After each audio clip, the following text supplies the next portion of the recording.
Ky monitor që tregon pamjet e kamerës së sigurisë pritet që të identifikoj personat që sulmuan objektin e postës së Kosovës në Zveçan.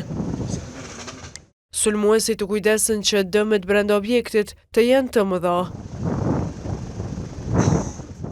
Ata mesnatën e së martës përdorën 2 granata dore në drejtim të këtij institucioni.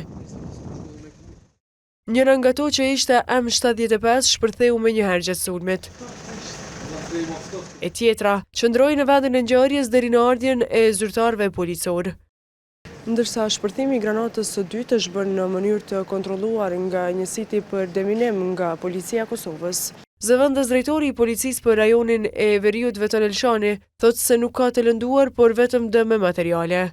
Nuk muj me thonë diçka për grupin, për njerëz, për ata të cilët kanë gjujt granatat e dorës aty, përpas që kjo është pjesë e hetimit dhe jemi duke u marrë seriozisht me këta. Sipas Elshanit, situata në 4 komunat veriore është e qetë mirë po delikate. Ka disa muaj që ne nuk kemi pas shpërthim granata dorës në Zveçan, mirë po për neve është krejt normale që ne me zhvillu hetimet tona dhe punën tonë.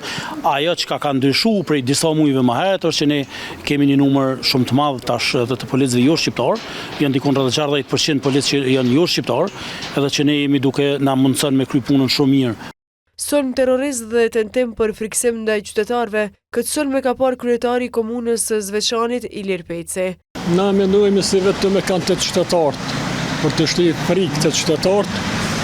Mirë po, unë kam një kërkesë të qytetarët të komunës së Zveçanit, mos të një vetëm do një panik. Policia e Kosovës më njëherë kanë janë sjellë do të thotë në vendin e zgjarjes dhe gjithçka për momentin është qetë, gjithçka është në kontrollin e policisë. I pari i Zveçanit është i bindur që prapa këtij sulmi janë personat e njëjtë si herët e kaluara.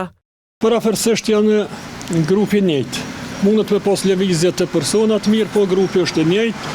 Në vendin e ngjarjes dolën edhe zyrtarë të postës së Kosovës për të parë dëmet. Këtë veprim si akt kriminal e kam parë edhe nga ky institucion. Ky sulm nuk nas mbraps në përkushtimin ton për të ofruar shërbime cilësore dhe për të zgjeruar prezencën postare në të gjithë vendin. Njoftojmë qytetarët se në këtë qytet vazhdon të jetë funksionale dhe zyra postare Zveçani 1, e cila ndodhet në objektin e komunës. Falenderojmë Policinë e Kosovës për reagimin e shpejtë dhe profesional. Së shpejti dhe zyra postare Zveçan 2 do të rikthehet në shërbim të qytetarëve. Për këtë sulm nuk ka ende persona të arrestuar.